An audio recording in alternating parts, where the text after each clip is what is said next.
तो friends, welcome back to my channel the real education hub. Friends, आज का हमारा टॉपिक है सामाजिकरण, प्रक्रियाएं, सामाजिक जगत एवं बच्चे, शिक्षक, अभिभावक एवं साथी।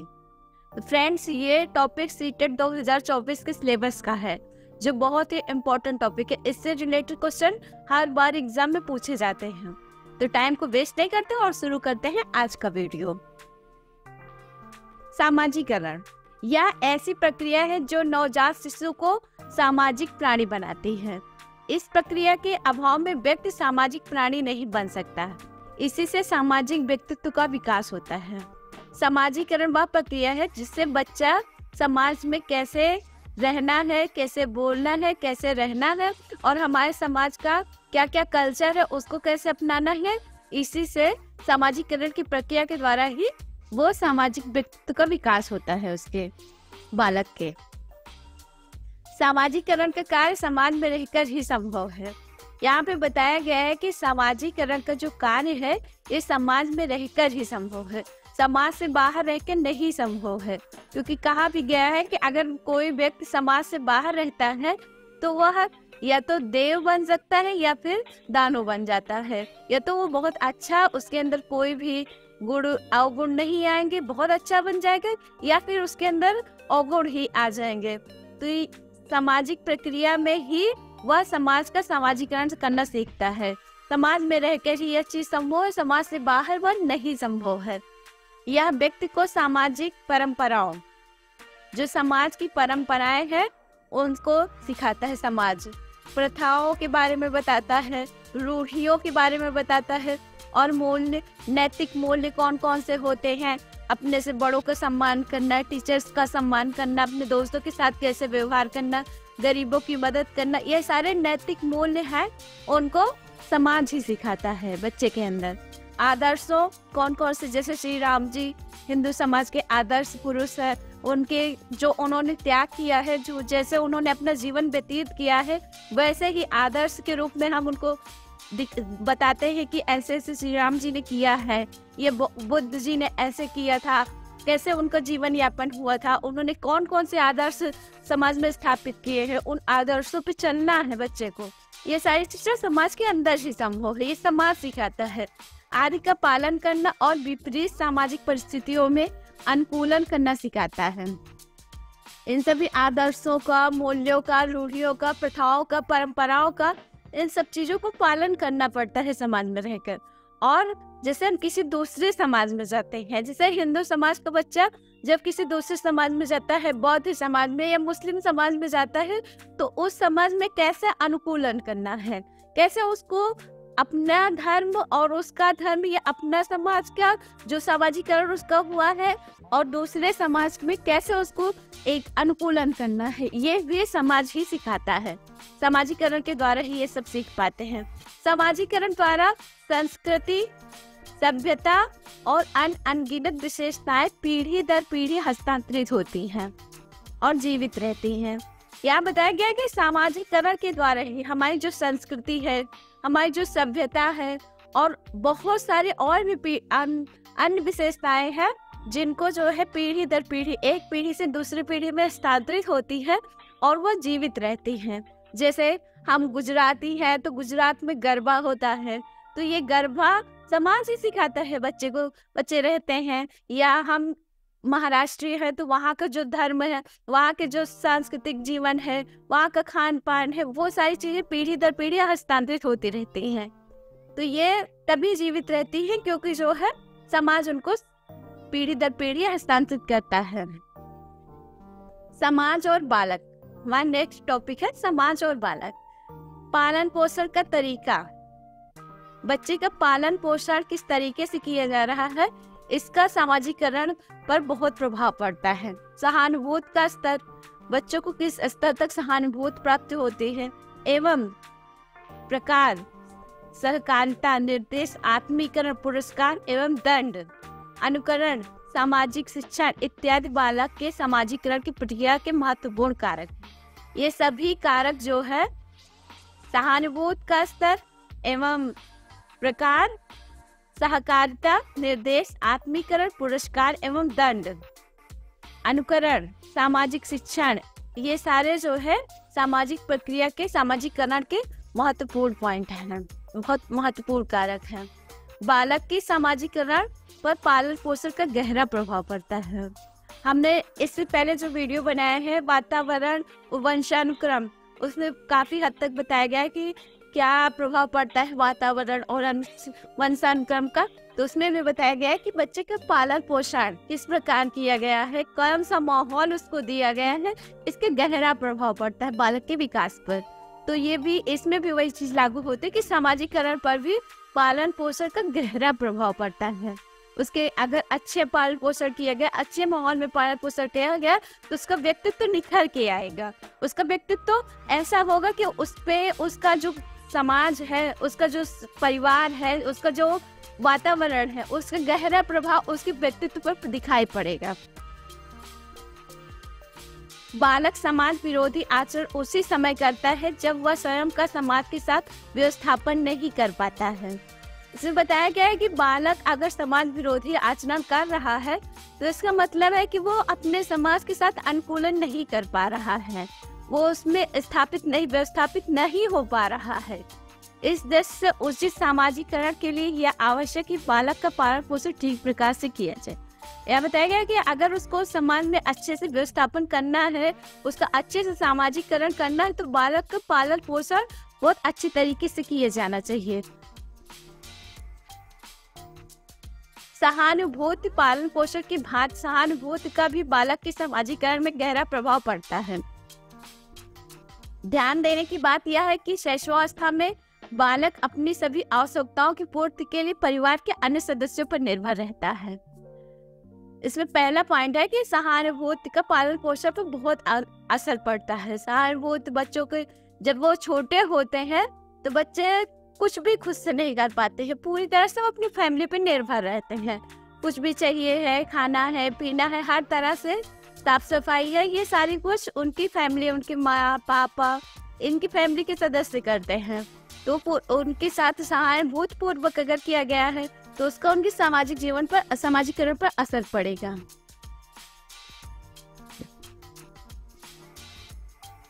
सहकारिता व्यक्ति को सामाजिक बनाता है। सहकारिता व्यक्ति को समाज ही सामाजिक बनाता है। दूसरे शब्दों में समाज की सहकारिता बालक को सामाजिक बनने में महत्वपूर्ण स्थान रखती है कि बच्चे के समाज कैसे उसके लिए सहायक है, उसके लिए कैसे सहायता कर रहा है उसके सामाजिकरण में। तो ये सारी चीजें बहुत महत्वपूर्ण है उसके सामाजिकरण बनने। जैसे बालक जब अपने साथ अन्य व्यक्तियों का सहयोग पाता है, वैसे वैसे वह दूसरे लोगों के साथ अपना सहयोग भी प्रदान करता आरंभ कर देता है। इससे उसकी सामाजिक प्रवृत्तियां संगठित हो जाती हैं। जो बताया गया कि जैसे बच्चा को कोई सहयोग करता है तो वह दूसरों को भी सहयोग करने लगता है, और इस तरह से वह एक दूसरे की सहयोग करता है तो उनकी सामाजिक प्रवृत्तियां संगठित हो जाती है, वो सामाजिक तौर पे सहयोग करना सीख जाता है। निर्देश, सामाजिक निर्देशों का बालक के सामाजिकरण में गहरा हाथ होता है। ध्यान देने की बात यह है कि बालक जिस कार्य को करता है उसके संबंध में दूसरे व्यक्तियों से निर्देश प्राप्त करता है। बच्चा जब छोटा होता है तो उसको निर्देश दे के कार्य करवाया जाता है कि हैंड वॉश कर लो, या खाना खा लो, या सुबह उठ के ब्रश करना है, तो वो दूसरे लोग उसको निर्देश देते हैं। या पढ़ाई करना है, स्कूल जाते हैं तो ड्रेस पहन के जाना है, ये सारी चीजें उसको निर्देश के द्वारा प्राप्त होती है और उसका पालन करता है। वह दूसरों व्यक्तियों से निर्देश प्राप्त करके वो इन चीजों को सीखता है। तो इसका निर्देश का भी, सामाजिक निर्देश जो है उनका भी बच्चे के सामाजिकरण पर बहुत गहरा हाथ होता है। आत्मीकरण, माता पिता, परिवार तथा पड़ोस की सहानुभूति द्वारा बालक में आत्मीकरण की भावना का विकास होता है। जो लोग बालक के साथ सहानुभूतिपूर्ण व्यवहार करते हैं उन्हीं को बालक अपना समझने लगता है तथा उन्हीं के रहन सहन, भाषा तथा आदर्शों के अनुसार व्यवहार करने लगता है। यहाँ पे बताया गया है कि माता पिता या परिवार, पड़ोस कोई भी है तो उसके साथ, बच्चे के साथ जो सहानुभूतिपूर्वक व्यवहार करता है, सहानुभूतिपूर्वक व्यवहार करता है और उसको गलत नहीं बताता, डांटता नहीं, प्यार से बात करता है, उसी के व्यवहार को वो आत्मीकरण करने लगता है। वैसा ही व्यवहार वो खुद भी करने लगता है। उसको अच्छा लगता है, कोई उसके साथ सहानुभूतिपूर्वक व्यवहार करता है, वो वैसा ही करने लगता है। तो इसी से कहते हैं कि बच्चों के साथ अच्छा व्यवहार करना चाहिए। सहानुभूतिपूर्वक सामाजिक शिक्षण का आरंभ परिवार से होता है, जहाँ पर बालक के माता पिता, भाई बहन तथा अन्य सदस्यों में खान पान तथा रहन सहन आदि के बारे में शिक्षा ग्रहण करता है। यहाँ पे सामाजिकरण शिक्षण का आरंभ परिवार से होता है। बालक अपने भाई बहन तथा अन्य सदस्यों से, जो उनके घर में खाना बन रहा है, कैसे खाना है, रहन सहन कैसा, इन सब चीजों की शिक्षा वो अपने फैमिली से ही प्राप्त करता है। पुरस्कार एवं दंड बालक के सामाजिकरण में बहुत महत्वपूर्ण योगदान देते हैं। पुरस्कार एवं दंड का भी गहरा प्रभाव पड़ता है। बच्चे कुछ अच्छा करके आते हैं तो उन्हें प्रोत्साहित किया जाता है, उन्हें पुरस्कार दिया जाता है, और कुछ जब वो गलत करते हैं तो उनको डांट दिया जाता है या उनको रोका जाता है कि ऐसा दोबारा ना करें।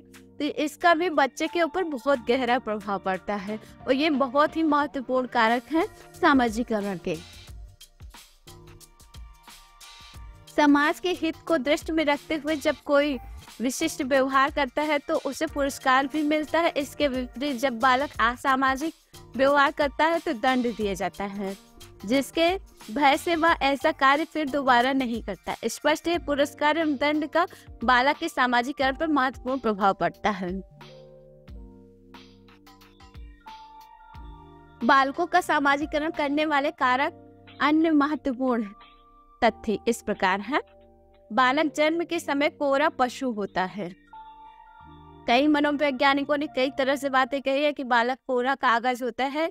यहाँ पे बताया गया कोरा पशु। पशु मतलब उसको कुछ भी अच्छा बुरा कुछ भी नहीं पता होता है। जैसे जैसे वह समाज के अन्य व्यक्तियों के साथ तथा सामाजिक संस्थाओं के संपर्क में आकर विभिन्न प्रकार की सामाजिक क्रियाओं में भाग लेता रहता है, वह धीरे धीरे अन्य लोगों के संपर्क में आता है और धीरे धीरे चीजें सीखता है और सामाजिक प्रक्रियाओं में भाग लेता है। तो उसका धीरे धीरे सामाजिकरण आरंभ हो जाता है। सबसे पहले परिवार से प्रारंभ होता है। परिवार या अभिभावक बालक के सामाजिकरण के विभिन्न तत्वों में परिवार का प्रमुख स्थान है। इसका कारण यह है कि प्रत्येक बालक का जन्म किसी न किसी परिवार में ही होता है। जैसे जैसे बालक बड़ा हो जाता है वैसे वैसे वह अपने माता पिता, भाई बहनों तथा परिवार के अन्य सदस्यों के संपर्क में आते हुए प्रेम, सहानुभूति, सहनशीलता तथा अन्य सहयोग आदि अनेक सामाजिक गुणों को सीखता रहता है। जैसे जैसे वह परिवार में बड़ा होता, अपने माता पिता, भाई बहन तथा परिवार के अन्य सदस्यों के संपर्क में आता है, वह प्रेम, अपने भाई बहन से प्रेम करना, अपने माता पिता से प्रेम करना, ये सीखता है। सहानुभूति, किसी को कोई तकलीफ होती है तो वो कैसे जो है सहानुभूति के दवा लगा देना, कहीं अपने भाई बहन की चोट लग गई तो दूसरा भाई लगी चोट में दवा लगा देना, ये चीजें वो परिवार से सीखता है। सहनशीलता तथा सहयोग, एक दूसरे की मदद करना, ये सारी चीजें सामाजिक गुणों का विकास परिवार में सबसे पहले होता है। फिर दूसरे नंबर पे आता है पड़ोस। पड़ोस भी एक प्रकार का बड़ा परिवार होता है। जिस प्रकार बालक परिवार के विभिन्न सदस्यों के साथ अंतःक्रिया द्वारा अपने सांस्कृतिक एवं सामाजिक गुणों का ज्ञान प्राप्त करता है, ठीक उसी प्रकार वह पड़ोस में रहने वाले विभिन्न सदस्यों एवं बालकों के संपर्क में रहते हुए विभिन्न सामाजिक बातों का ज्ञान प्राप्त रहता है। यहाँ पे बताया गया कि पड़ोस भी बहुत महत्वपूर्ण है बच्चों के सामाजिकरण के लिए। बच्चों पड़ोस में रहने वाले लोगों के सामाजिक सांस्कृतिक विकास को देखते हैं, वो कैसे हैं, उनसे भी सीखता है। और जो बच्चे उनके साथ खेलते हैं, रहते हैं, उनका कैसा सांस्कृतिक विकास हुआ, उनका कैसा सामाजिकरण हुआ है, इन सब चीजों का असर बालक के सामाजिकरण पर बहुत महत्वपूर्ण छाप छोड़ता है। स्कूल, परिवार, पड़ोस और तीसरा है स्कूल या शिक्षक। परिवार तथा पड़ोस के बाद स्कूल एक ऐसा स्थान है जहाँ पर बालक का सामाजिकरण होता है। स्कूल एक ऐसा स्थान जहाँ बालक का सामाजिकरण होता है। स्कूल में विभिन्न परिवारों के बालक शिक्षा प्राप्त करने आते हैं। स्कूल में अलग अलग परिवारों के बच्चे शिक्षा प्राप्त करने आते हैं। बालक इन विभिन्न परिवारों के परिवारों के बालक तथा शिक्षकों के बीच रहते हुए सामाजिक प्रतिक्रियाएं करता है, जिससे उसका सामाजिकरण तीव्र गति से होने लगता है। स्कूल में रहते हुए बालक को जहां एक और विभिन्न विषयों की प्रत्यक्ष शिक्षा द्वारा सामाजिक नियमों, रीत रिवाजों, परंपराओं, मान्यताओं, विश्वासों तथा आदर्शों एवं मूल्यों का ज्ञान होता है, वहीं दूसरी ओर उसमें स्कूल की विभिन्न सामाजिक योजनाओं में सक्रिय रूप में भाग लेते हुए अप्रत्यक्ष रूप से विभिन्न सामाजिक गुणों का विकास होता रहता है। यहाँ पे बताया गया है कि बच्चे जब स्कूल जाते हैं तो उनमें प्रत्यक्ष और अप्रत्यक्ष दोनों तरह से सामाजिक गुणों का विकास होता है। प्रत्यक्ष रूप से भी होता है, अप्रत्यक्ष रूप से भी होता है। तो स्कूल बहुत ही महत्वपूर्ण है बच्चे के सामाजिकरण के लिए। अतः इस दृष्टि से परिवार तथा पड़ोस के बाद स्कूल भी बालक के सामाजिकरण का मुख्य साधन है। बालक के साथ ही प्रत्येक बालक अपने साथियों के साथ खेलता है। वह खेलते समय जाति पात, ऊंच नीच तथा अन्य प्रकार के भेदभाव से ऊपर उठकर दूसरे बालकों के साथ अंतःक्रिया द्वारा आनंद लेना चाहता है। इस कारण में उसके साथी महत्वपूर्ण भूमिका निभाते हैं।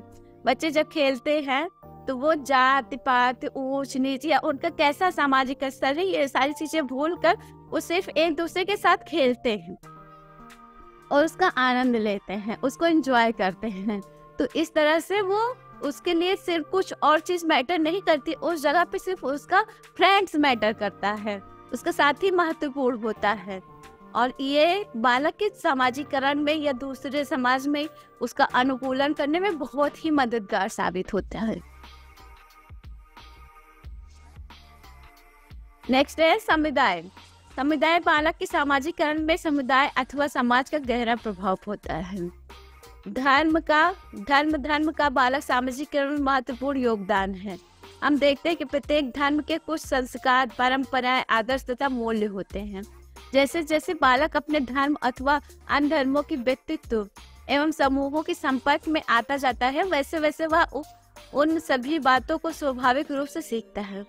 जब बच्चा अपने धर्म की बात छोटा रहता है तो अपने परिवार, अपने आस पड़ोस को ही देखता है, लेकिन जब वो स्कूल जाता है तो वहाँ पे सब धर्म के लोग आते हैं, अन्य धर्म के व्यक्ति रहते हैं और उसके संपर्क में आता है। और समाज में भी, हमारे समाज में भी सब तरह के लोग रहते हैं, सारे धर्म के, हिंदू, मुस्लिम, सिख, ईसाई सारे लोग रहते हैं। तो बच्चा उनके संपर्क में आता है, तो जैसे जैसे वो उनके संपर्क में आता है, उनके धर्म की बातें भी जानता है, उनके बारे में भी जानता है, क्या अच्छा है, कैसे कैसे उनके धर्म में क्या होता है, क्या नहीं होता, इन सारी चीजों को सीखता है। तो इन सारी चीजों का प्रभाव उसके स्वभाव पर या उसके सामाजिकरण पर पड़ता है। नेक्स्ट है सामाजिकरण में अध्यापक की भूमिका। परिवार के बाद अगर किसी चीज की बहुत ज्यादा भूमिका है तो वो अध्यापक की। अध्यापक भी बच्चे के व्यक्तित्व व सामाजिक विकास में महत्वपूर्ण भूमिका निभाता है। स्कूल शिक्षा का एक औपचारिक साधन है तथा क्रमबद्ध रूप से बच्चे के सामाजिकरण की प्रक्रिया को तीव्र गति प्रदान करता है। स्कूल जो है बच्चे के विकास का या शिक्षा का एक औपचारिक साधन है। औपचारिक रूप से स्कूल में शिक्षा दिलाई जाती है तथा क्रमबद्ध रूप से बच्चे के सामाजिकरण की प्रक्रिया को तीव्र गति प्रदान करता है। वो क्रमबद्धकरण के द्वारा बच्चों को जो सामाजिकरण की प्रक्रिया है वो तीव्र गति से स्कूल में होती है। वास्तव में स्कूल बच्चे को वहां से उठाता है जहां से उसको परिवार उसे छोड़ता है। बच्चे को स्कूल वहां से उठाता है जहां से उसको परिवार छोड़ता है।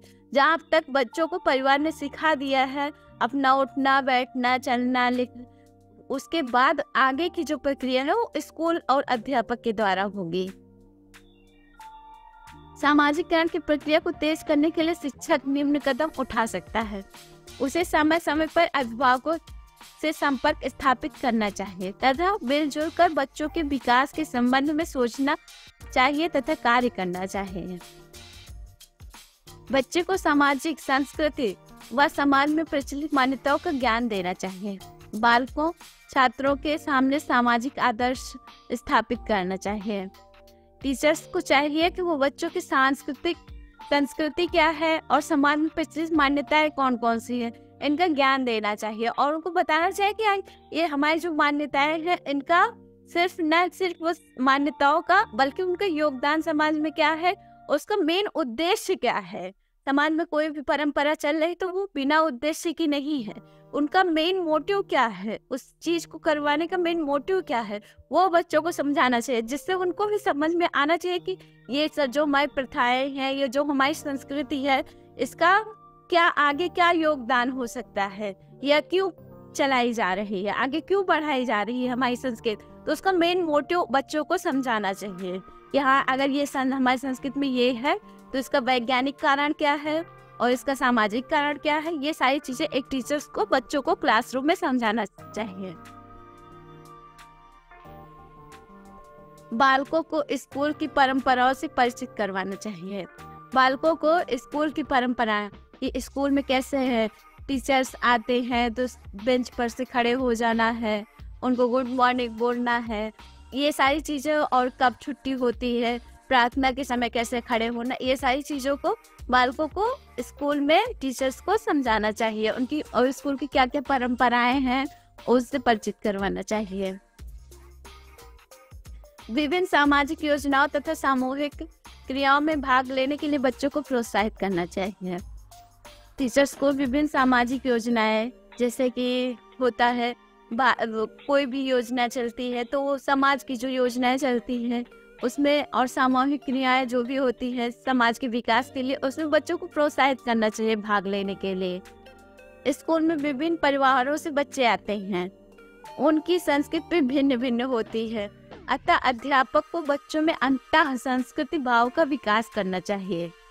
बच्चों में ये विकास अलग अलग बच्चों अलग अलग धर्म से, अलग अलग जाति से, अलग अलग परिवार से आते हैं, तो बच्चों के विकास में उसका सामाजिकरण करने में अंतः सांस्कृतिक भावना का विकास करना चाहिए। अध्यापक को सहयोगियों, छात्रों तथा प्रधानाचार्य के साथ मानवीय संबंध स्थापित करने चाहिए। बालकों के साथ स्नेह तथा सहानुभूति का बर्ताव करना चाहिए। टीचर्स को बालकों के साथ सहानुभूति पूर्वक और प्यार से रहना चाहिए, उनको प्यार से समझाना चाहिए, प्यार देना चाहिए। इस प्रकार अध्यापक बच्चे के व्यक्तिगत व सामाजिक संबंधों के विकास में महत्वपूर्ण भूमिका अदा करता है। बच्चे के सामाजिकरण में माँ बाप की भूमिका। यह कहा जाता है, माँ के त्याग और पिता की सुरक्षा में रहते हुए बच्चा जो कुछ सीखता है वह उसके जीवन की स्थायी पूंजी होती है। माँ बाप का योगदान बच्चे के सामाजिकरण में बहुत ही महत्वपूर्ण होता है। कहा जाता है कि माँ का त्याग और पिता की सुरक्षा बच्चे को जो कुछ भी सिखाता है वो उसकी स्थायी पूंजी होती है उसके जीवन की। वहीं से वो उसका पूरा व्यक्तित्व वहीं से निखर के आता। उसका परिवार कैसा है, उसके माँ बाप कैसे हैं, तो पूरा उसका व्यक्तित्व वहीं से, परिवार से ही निखर के आता है। फिर उसका जो बचा कुचा योगदान है वो स्कूल पूरा करता है, उसका एटमॉस्फेयर पूरा करता है, समाज पूरा करता है। लेकिन सबसे महत्वपूर्ण योगदान है माता पिता का बच्चे के विकास में, उसको सामाजिकरण करने में। परिवार ये होता है जहाँ से बच्चा सामाजिक जीवन की शुरुआत करता है। नेक्स्ट पॉइंट है, बच्चा सबसे पहले परिवार में जन्म लेकर परिवार का सदस्य बनता है। उसका सबसे घनिष्ठ संबंध अपनी माँ से होता है। माँ उसे दूध पिलाती है और तरह तरह से उसकी रक्षा करती है। बच्चे को नियमित रूप से खाने पीने की, पहनने की तथा रहने की सीख मिलती है। ये सब परिवार में ही होता है। माँ बाप से बच्चे की अधिकतर आवश्यकताएं पूरी होती हैं।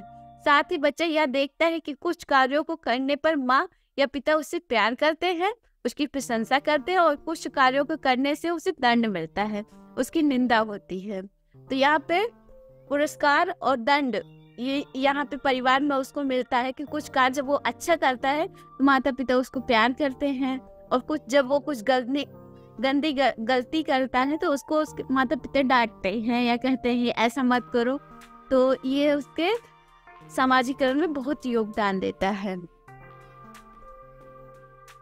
परिवार में ही बच्चे को सर्वप्रथम यह ज्ञान होता है कि उसे कौन कौन से काम करने चाहिए और किन किन कार्यों से बचना चाहिए।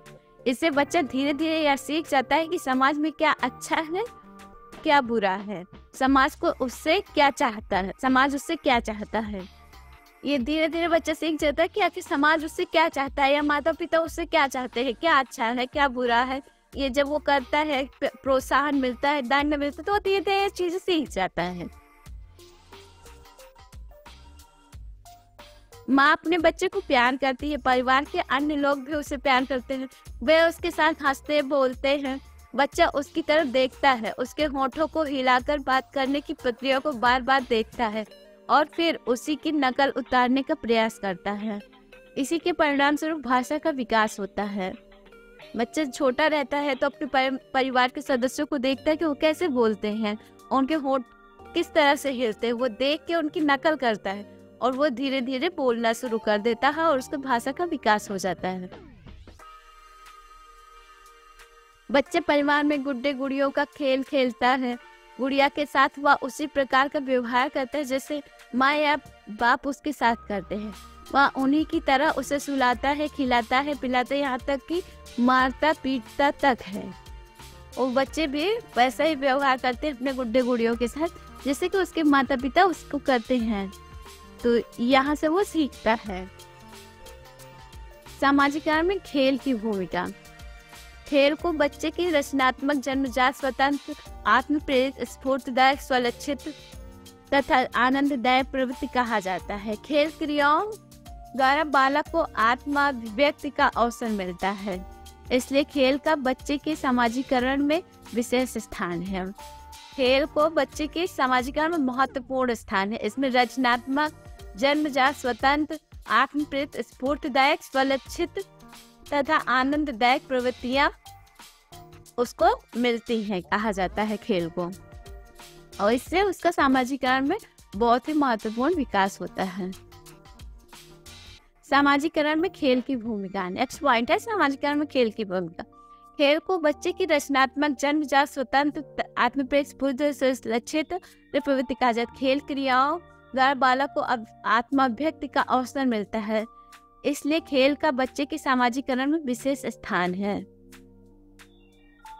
सामूहिक खेलों से आदान प्रदान की भावना का विकास होता है। कई खेल क्रियाओं में बच्चे अपने खिलौनों को दूसरों के साथ मिलकर बांटकर खेलते हैं तथा अपने साथियों को भी ध्यान में रखते हुए अपनी इच्छाओं को टालना या उन पर नियंत्रण पाना सीख लेते हैं। बच्चे जब साथ में खेलते हैं तो अपनी इच्छा है, जैसे किसी की कोई खेल खेलने की इच्छा है, कबड्डी खेलने की इच्छा है, दूसरे की क्रिकेट खेलने की इच्छा है, तो बच्चे यहीं से सीखते हैं।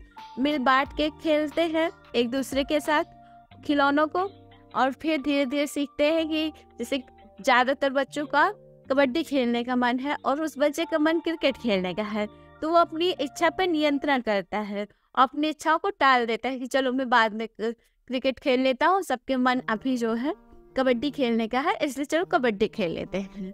तो यहाँ से वो अपने मन पर नियंत्रण करना सीखता है। जो बच्चे दूसरे बच्चों के खिलौने छीनकर स्वयं खेलते हैं, उन्हें शीघ्र यह पता चल जाता है कि उनके इस प्रकार के व्यवहार से दूसरे बच्चे उनके साथ खेलना पसंद नहीं करते हैं। इससे अपने स्वार्थ को त्याग कर सबके साथ मिलजुल कर रहने की भावना का विकास होता है। कुछ बच्चे होते हैं जो दूसरों के खिलौने छीन छीन कर खेलते हैं, लेकिन धीरे धीरे उन्हें पता चलता है कि नहीं, इससे हम ऐसा करेंगे तो कोई बच्चा हमारे साथ नहीं खेलेगा, तो वो अपना स्वार्थ त्याग के सबके साथ मिलकर मिलजुल कर खेलने की भावना का विकास होता है उनके अंदर धीरे धीरे।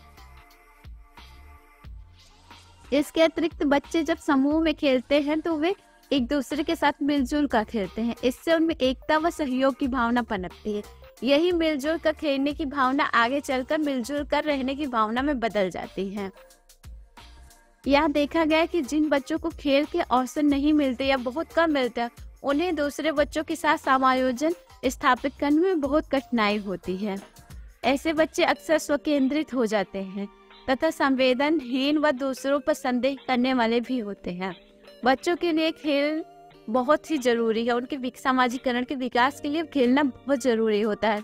अब पाया गया है कि जो बच्चे एक बहुत ज्यादा खेलने के उनको अवसर नहीं मिलते हैं, वो बहुत कम दूसरे बच्चों के साथ समायोजन जल्दी नहीं कर पाते हैं और उनको समायोजन करने में बहुत कठिनाई होती है। ये बच्चे स्वकेंद्रित हो जाते हैं अपने आप में ही, खेलना कूदना रहना वैसे ही उनको होता है।